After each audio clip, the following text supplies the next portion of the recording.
You're listening to the Parents of Hardworking Teens podcast, episode 104. A little bit of a rant from me about the posters and handouts that I see stuck up on walls or stuck in the back of students' exercise books, because posters do not produce skills and handouts do not create in themselves confident students.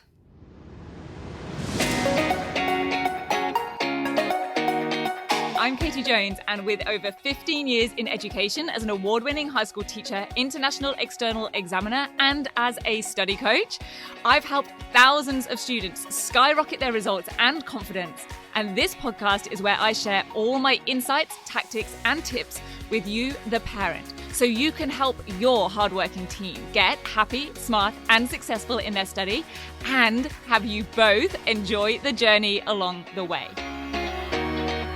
This is the Parents of Hardworking Teens podcast. Hey VIPs, I hope you and your teens are having a great week so far. Now, warning, this episode is going to be a bit of a rant from me. I've been thinking about this for quite a while and it keeps cropping up. And as I'm recording a few podcasts here in one go so that I don't miss a week while I am moving house, setting up the internet and all of the other hassles that go along with that, then I thought this would be a good time to share this. Because here's what I see a lot in schools and with students and in lessons generally. There are posters up on the wall with things like sentence starters or command words. Now, they might be called task words or cognitive verbs. There are lots of different names for them wherever your teen is based. They might be things like paragraph structure templates, like teal or petal, that get stuck into the covers of their books. There are pages in homework diaries with things like the steps or stages of an inquiry task, or acronyms for evaluating sources. And these are all well and good. I am not against any of these things in principle. I use a lot of these things. They are not wrong. They can certainly be valuable aids when it comes to your teen's study and them fulfilling the success criteria that they're working to. My issue is that hardly any students truly understand the workings behind them. They aren't skilled in how to use them independently, where they truly understand the process or the concepts behind them. And many students have never really had any of these things fully explained to them, been trained in how to use them, where they have come from, why they work in this way. It's often more like, here you go, stick this in, this should help, or refer to the poster, or look at the handout, use the structure you've been given, follow the scaffold. And that is a little bit like giving me all the parts of a car and saying, here you go, here's the list, here's the items, now drive from Land's End to John O'Groats. You've got everything you need, you've got all the parts of the car, maybe you've even got a diagram of what it's supposed to look like, now go make it happen. When I have got no idea about car mechanics. I don't really understand how any of it actually works. But it's really worse than that in the classroom and with your teen study, because it's not quite that obvious a gap. I know that I've got no idea about car mechanics, but your teen hopefully feels like they have some idea about their study, because students have seen the posters or they've got the exam board handout with the list of command words like analyze and the definitions next to them of what they mean. And that now means that they are familiar with these things and they feel like either they should know it or they do kind of know it.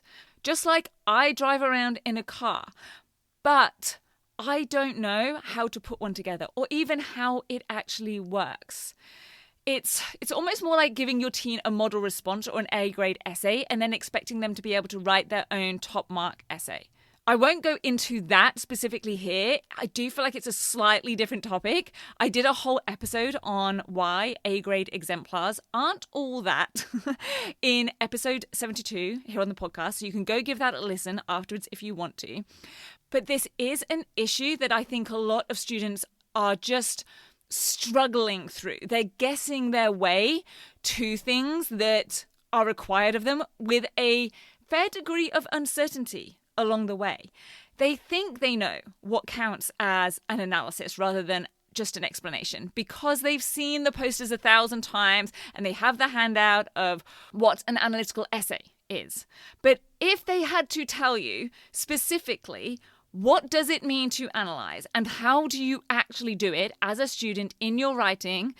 Could they do that? Could they explain that to you clearly and succinctly in their own words?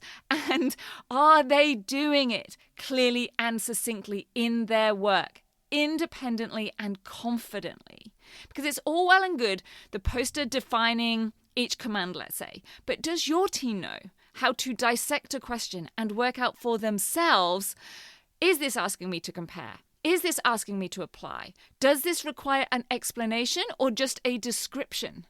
Are they able to figure those things out for themselves aside from just seeing it on a poster? Because I sometimes have students tell me, oh yeah, my school already does this. But if we dig a little bit deeper, it's more like my school displays some of this, or they gave me a handout to stick in. But do they actually get trained in these skills and strategies and concepts? Now, some students don't feel like they want to have the full training in them. They feel like they get it, and I totally understand that. I do not want to go and learn car mechanics. I just want to drive the car.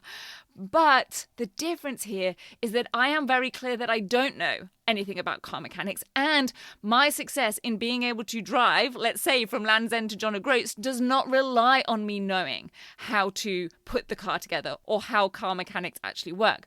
I'm not thinking that, hey, like maybe I do know what I'm doing. Maybe I could put together that car. So I don't really have an action step for you here. I don't have a to-do or don't-do list. I just want to share a bit of awareness, what I see happening. And yes, just rant to you a little bit. It is not enough to just have posters up or handouts stuck in or acronyms to follow.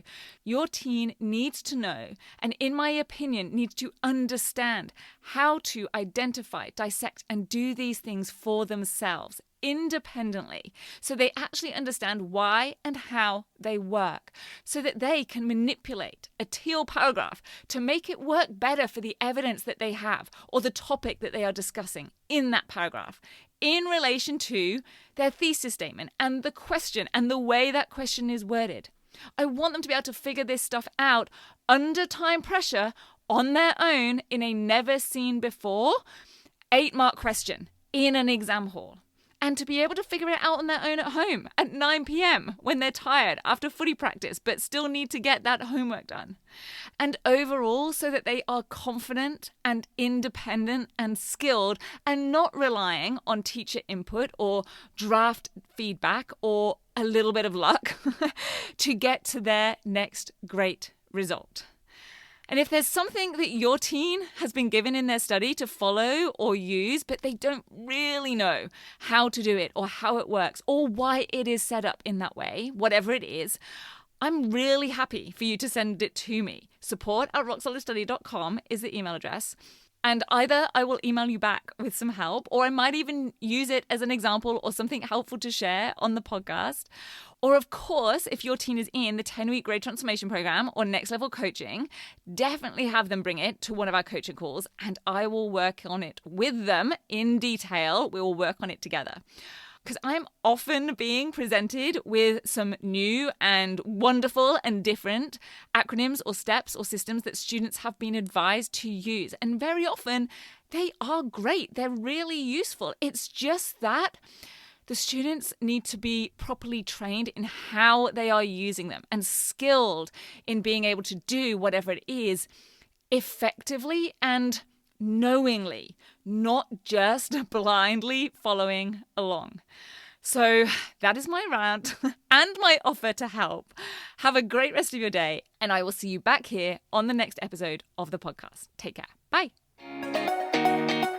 If you're ready to have your teen achieve their best possible results with less stress, then I want to invite you to enroll them in the 10-week Grade Transformation Program, where they're going to learn the key concepts, skills, and strategies to catapult their performance in assessments and exams. It's risk-free. They either achieve bigger and better results with a whole lot more confidence in 10 weeks, or we refund you in full. Just head over to www.rocksolidstudy.com/program, and I'll see you there.